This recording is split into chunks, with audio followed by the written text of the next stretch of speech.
నమస్తే BCN news కి స్వాగతం. వార్తల్లో ముందుగా ముఖ్యాంశాలు.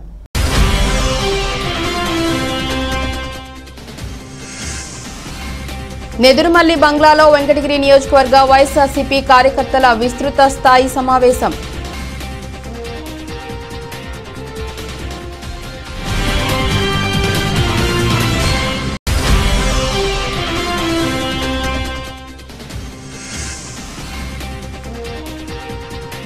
జనారణ్యంలోకి వచ్చిన చుక్కల దుప్పిపై కుక్కల దాడి.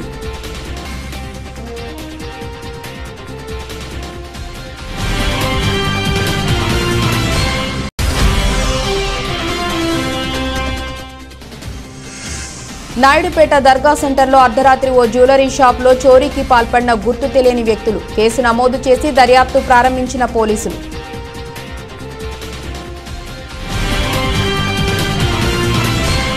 తిరుపతి జిల్లా వెంకటగిరి పట్టణంలో నెదురుమల్లి బంగ్లాలో వెంకటగిరి నియోజకవర్గ వైఎస్ఆర్సీపీ కార్యకర్తల విస్తృత స్థాయి సమావేశం నిర్వహించారు. ఈ సమావేశానికి ఆ party regional coordinator Peddireddy Ramachandra Reddy హాజరయ్యారు. ఈ కార్యక్రమంలో తిరుపతి జిల్లా అధ్యక్షులు వెంకటగిరి వైకాపా ఎమ్మెల్యే అభ్యర్థి నెదురుమల్లి రామ్కుమార్ రెడ్డి, వెంకటగిరి రాజా సంస్థానాధీశకులు Saikrishna Yachendra, Tirupati MP Gurumurthy, Bommareddy, Raghavender Reddy, JCS convener Shivashankar Reddy, MRC Reddy, Kodavaluri Dhanunjaya Reddy వంటి ముఖ్య నేతలు పాల్గొన్నారు. మంత్రి పెద్దిరెడ్డి రామచంద్రారెడ్డి మాట్లాడుతూ వైకాపా మళ్లీ అధికారంలోకి రాబోతుందని, వెంకటగిరి నియోజకవర్గంలోని ప్రజలందరికీ రామ్కుమార్ రెడ్డి అండగా నిలబడతారని చెప్పారు. ప్రతి ఇంటికి సంక్షేమ పథకాలు అందించామని, రాష్ట్రాన్ని అభివృద్ధి చేశామని సందర్భంగా పెద్దిరెడ్డి తెలియజేశారు. ప్రతి ఇంటికి వెళ్లి ఓటు అడిగే ధైర్యం మనకు ఉందని అన్నారు. జన్మభూమి కమిటీతో దోచుకున్న టీడీపీ నాయకులకి ప్రతి ఇంటికి వెళ్లే అవకాశం లేదని అన్నారు. భారీ మెజార్టీతో విజయం సాధించడమే మన లక్ష్యమని తెలిపారు. అంచేతే రామ్ కుమార్ గారు 10:30 కన్నారు, 9 గంటల కన్నారు. అట్లా మీకు టైం కూడా మార్చి అందరికీ కూడా తెలియజేయడం జరిగింది. నేను మీ అందరినీ కోరుకుంటున్నాను, ప్రతి నియోజకవర్గంలో కూడా చిన్న చిన్న సమస్యలు ఉంటాయి. అధికారంలో ఉన్నప్పుడు అంతా బాగానే అనుకుంటారు, కానీ అధికారం లేనప్పుడు మనకు ఎవరు మనకు అండగా నిలుస్తారనేది మనకు తెలుస్తుంది. ఆ విధంగా కాకుండా మనం అధికారంలో ఉన్నాం, రేపు కూడా అధికారంలోకి రాబోతూ ఉన్నాం. అందరూ కూడా కలిసి పనిచేసి, ఇందాక రాఘవేంద్ర రెడ్డి చెప్పాడు, ఒక మంచి మాటలు చెప్పాడు. మాట్లాడే తీరు కొద్దిగా ఇబ్బందిగా ఉంటుందేమో కానీ మనిషి మంచోడు. నాకు కూడా అదే చేత మనం కూడా అర్థం చేసుకుంటే ఒక 3 నెలలు శాసనసభ్యుడు అయిన తర్వాత 2 నెలలకు 3 నెలలకు పూర్తి స్థాయిలో రాజకీయ నాయకులుగా వారు పనిచేయగలుగుతారు. మిమ్మల్ని అందరి గురించి కూడా బాగా ఆలోచన చేయగలుగుతారు.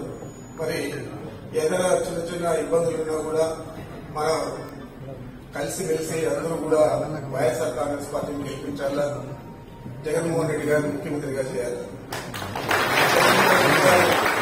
ముఖ్యమంత్రి కావాలంటే మనకు శాసనసభ్యుల సంఖ్యాబలం ఉండాలి. అంచేతే మనకు శాసనసభకు పోటీ చేసే ప్రతి అభ్యర్థి కూడా విజయం సాధించాలనే ఆ దృక్పథంతోనే మనం పనిచేస్తా ఉన్నాం. అదేవిధంగా పార్లమెంట్ సభ్యులు చాలా మంచి పేరు తెచ్చుకున్నారు గురుమూర్తి గారి దగ్గర.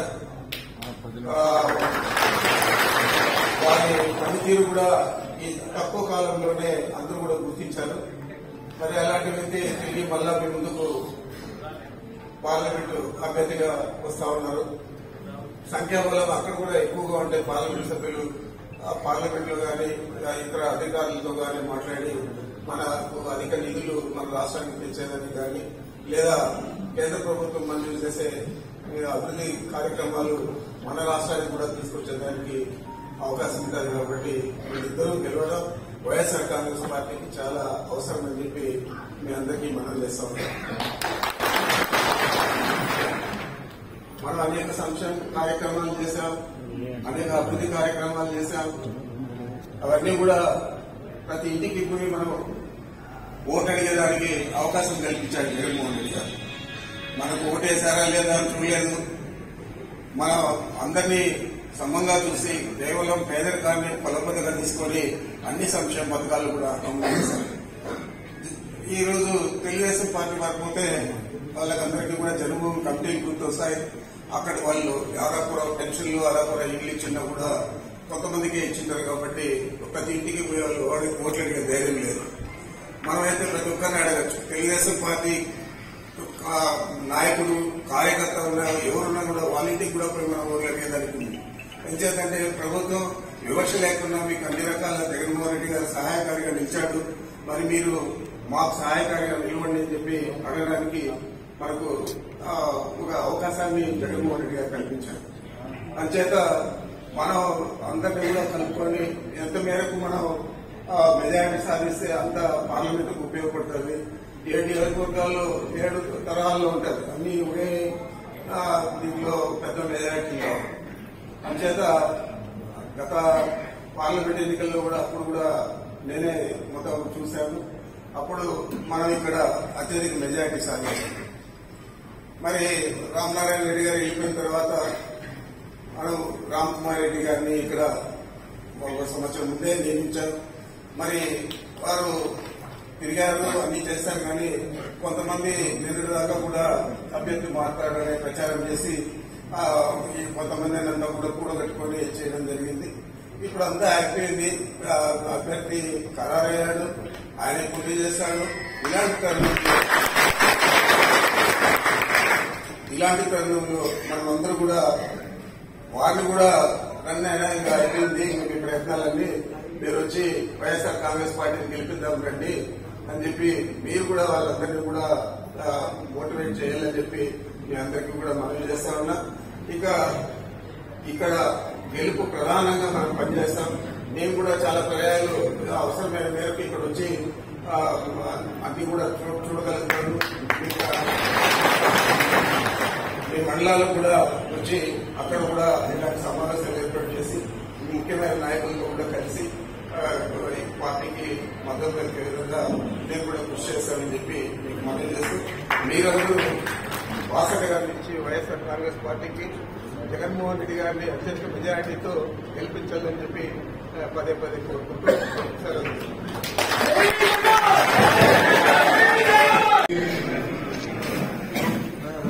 అనుమతించారంటేనే మిమ్మల్ని అందరినీ కలవాలి, ఇంకా ఎక్కువ మంది కలిస్తే బాగుంటుంది అనుకున్నాం. మొన్న గూడూరులో ఒక 8,000 మందితో బహిరంగ సభ జరిగింది. ఈరోజు కూడా విస్తృత స్థాయి సమావేశం అని ప్రతి కార్యకర్త నాయకుడిని కలవాలి వెంకటగిరి నియోజకవర్గంలో అనే ఆలోచనతో ఈరోజు ఉదయం సమయం కేటాయించి మిమ్మల్ని అందరినీ కలిసి మీతో విషయాలు పాల్గొంచుకోవాలన్నప్పుడు తాడేపల్లిలో ముఖ్యమంత్రి గారు పెద్దలకు ఒక ఆదేశాల మేరకు పెద్దల వారు మీతో మాట్లాడతారు. తర్వాత స్టేజ్ మీద ఉన్న పెద్దలందరూ కూడా ఇక్కడే ఉండి మిమ్మల్ని ఉద్దేశించి రాబో ఎలక్షన్స్ గురించి విని దిశానిర్దేశం చేస్తారు. కాబట్టి అందరూ ఇక్కడే ఉండాల్సిందిగా కోరుతున్నాం.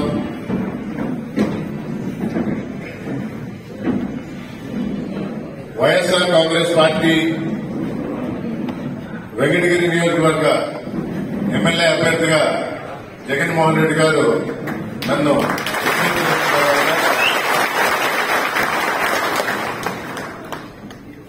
ఒక సంవత్సరం కాలంగా మన నియోజకవర్గంలో గడప గడపకు మన ప్రభుత్వం ద్వారా 80,000 గడపలు తప్పడం జరిగింది. చాలా మందిని కలిసినాను, నాయకులతో కలిసి తిరగడం, సచివాలయ సిబ్బంది కానీ వాలంటీర్ వ్యవస్థతో కానీ చాలా విషయాలు తెలుసుకున్నాను, ఊరి స్థితిగతులు తెలుసుకున్నాను.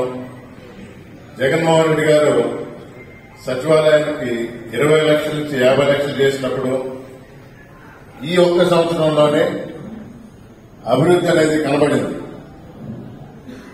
ఇక్కడ నేతన్న నేస్తానికి వచ్చి బట్టలు నొక్కినప్పుడు పెద్దలు రామచంద్రారెడ్డి గారి సలహాల మేరకు ఈ బిల్డింగ్ కూడా అన్నీ ఆ రోజు ఫస్ట్ మీటింగ్ పెట్టింది ఇక్కడే. ఆ సభ విజయవంతం కావడానికి ముఖ్య కారణం రామచంద్రారెడ్డి గారే. ఏ విధంగా చేయాలి, ఏ విధంగా ముందుకు పోవాలి. ఈ సంవత్సరం కాలంలో కూడా నాకు ఎన్నో చెబుతూ వచ్చారు. చాలా వరకు మారాలనుకుంటా, కొన్ని ఇంకా మారాల్సింది ఉంది. అది ఆ లోటుపాట్లు మీకు తెలుసు. నా శక్తి కొద్దీ నేను తప్పకుండా మారుతాను. నేను వచ్చిందే నేదురుమల్లి జనార్దన్ రెడ్డి రాజలక్ష్మ కొడుకుగా వెంకటగిరి నియోజకవర్గం సేవ చేయాలని, ఆ సేవ చేసే భాగ్యం కలిగించిన జగన్మోహన్ రెడ్డి గారికి ధన్యవాదాలు తెలుపుకుంటూ ఎప్పుడు కూడా మీ మధ్య ఉంటానని మరొకసారి తెలియజేసుకుంటున్నాను. మనస్పర్ధలు ఏమన్నా ఉన్నా, చిన్న పొరపాట్లు ఏమన్నా చేస్తున్నా సభాముఖంగా చెప్తున్నాను. ఇక్కడ రాని వారికి కూడా అందరం కలిసి పనిచేద్దాం. జగన్మోహన్ రెడ్డి గారు నిర్దేశించిన వై నాట్ 175 కి 175 సాధించాము. దానిలో కుప్పంతో మొదలుపెట్టింది పెద్దిరెడ్డి రామచంద్రారెడ్డి గారు. కుప్పమే కొట్టంగా ఏది అసాధ్యం కాదు.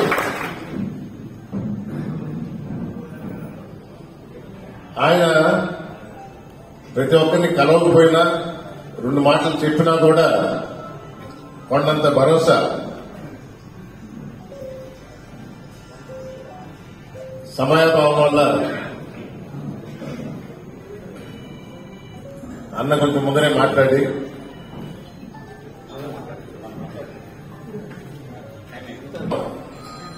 మాట్లాడుకుందామని తెలియజేస్తూ ముందర రాజా గారిని 2 విషయాలు తెలియజేయవలసిందిగా కోరుతున్నాను. పెద్దలందరికీ, రాఘవేంద్ర రెడ్డి గారికి అందరికీ హృదయపూర్వక నమస్కారాలు.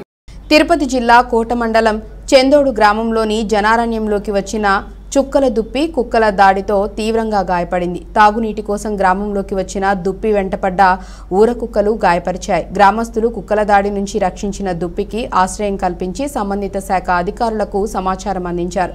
సంఘటనా స్థలానికి చేరుకున్న అటవీ శాఖ అధికారులు దుప్పికి వైద్య పరీక్షలు నిర్వహించి అటవీ ప్రాంతానికి తీసుకువెళ్లారు.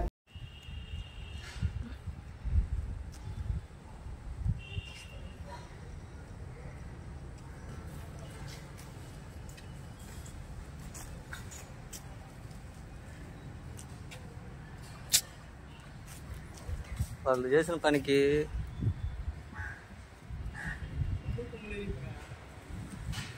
విరిగిపోయినాయి. దానికి దెబ్బలు తగలు పడుకో ఉన్నదాన్ని మళ్ళీ దాన్ని కలిపెట్టారు.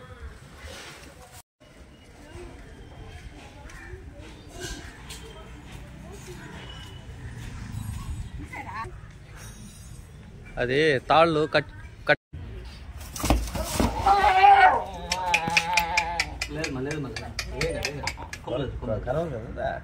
కరవదు కాదు, కాళ్ళతో దన్నిందంటే మన ఇరిగిపోతుంది కాళ్ళు.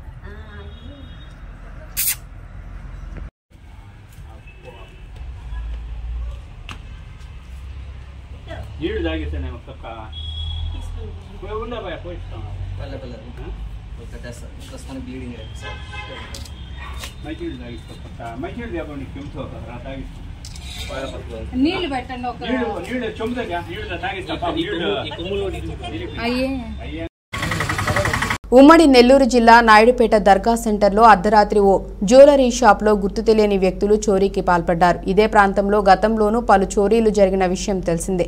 ఎప్పుడూ బిజీగా ఉండే ఈ ప్రాంతంలో వరుస చోరీలు జరగటంతో పట్టణ ప్రజలు భయాందోళనకు చెందుతున్నారు. సమాచారం అందుకున్న పోలీసులు దర్యాప్తు చేస్తున్నారు. క్లూస్ టీం ద్వారా వేలిముద్రలు తీసుకుని చోరీలకు పాల్పడిన వ్యక్తులను గుర్తించే విధంగా దర్యాప్తు చేస్తున్నారు. అయితే చోరీకి గురైన దుకాణంలో ఎంత జ్యువెలరీ పోయిందనే వివరాలు తెలియాల్సి ఉందని, ఖచ్చితంగా దుండగులను పట్టుకుంటామని నాయుడుపేట సీఐ శ్రీనివాసరెడ్డి తెలియజేశారు.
ఇప్పుడు ఏం దాబాకు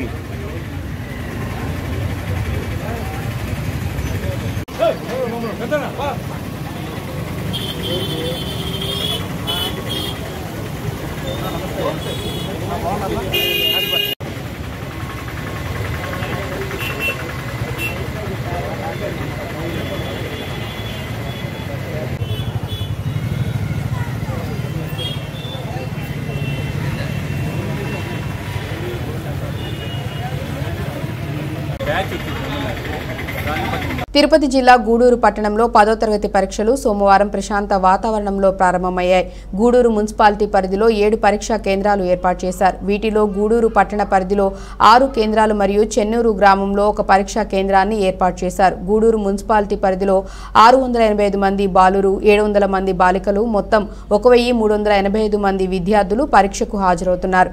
ఈ క్రమంలో పట్టణ పరిధిలోని పరీక్షా కేంద్రాల వద్ద అధికారులు పటిష్ట ఏర్పాట్లు చేశారు. మార్చి 18వ తేదీ నుంచి మార్చి 30వ తేదీ వరకు 10వ తరగతి పరీక్షలు జరగనున్నాయి. 10వ తరగతి పరీక్షలు ప్రారంభం సందర్భంగా విద్యార్థులు పరీక్షా కేంద్రాలకు చేరుకొని వారికి కేటాయించిన గదులకు వెళ్లి పరీక్షలను రాశారు. ప్రభుత్వ నిబంధనల ప్రకారం పరీక్షా కేంద్రాల వద్ద విద్యార్థులకు అవసరమైన ఏర్పాట్లను చేశారు. పోలీస్ శాఖ అధికారులు పరీక్షా కేంద్రాల వద్ద బందోబస్తు ఏర్పాటు చేసి పరీక్షల్లో ఎటువంటి మాల్ ప్రాక్టీస్ జరగకుండా చర్యలు తీసుకున్నారు. విద్యార్థులు వారి తల్లిదండ్రులు పరీక్షా కేంద్రాలకు చేరుకోవడంతో పరీక్షా కేంద్రాల వద్ద సందడి వాతావరణం నెలకొంది.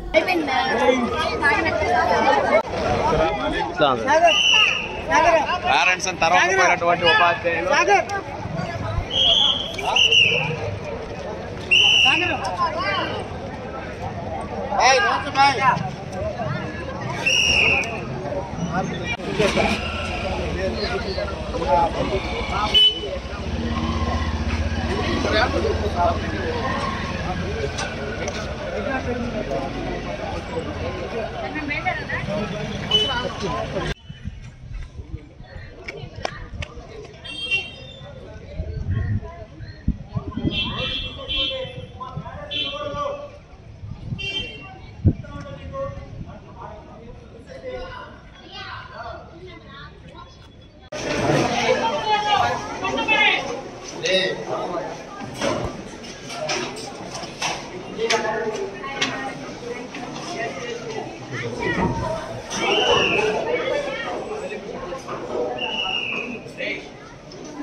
న్యూస్ పేపర్ అయితే బయట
బ్రో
అక్కడ కూర్చోబోలి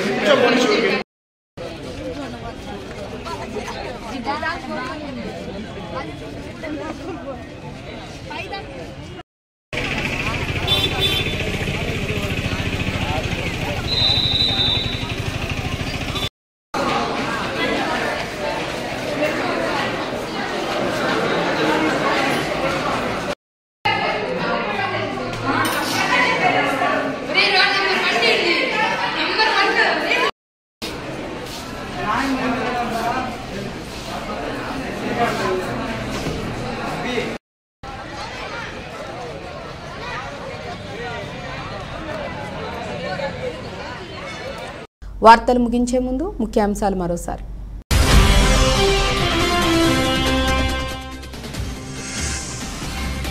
నెదురుమల్లి బంగ్లాలో వెంకటగిరి నియోజకవర్గ వైఎస్ఆర్సీపీ కార్యకర్తల విస్తృత స్థాయి సమావేశం.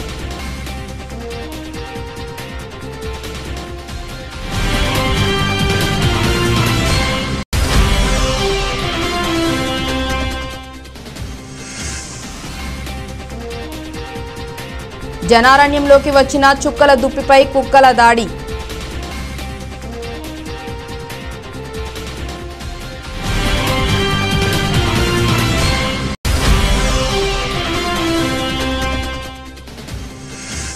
నాయుడుపేట దర్గా సెంటర్లో అర్ధరాత్రి ఓ జ్యువెలరీ షాప్లో చోరీకి పాల్పడిన గుర్తు తెలియని వ్యక్తులు. కేసు నమోదు చేసి దర్యాప్తు ప్రారంభించిన పోలీసులు.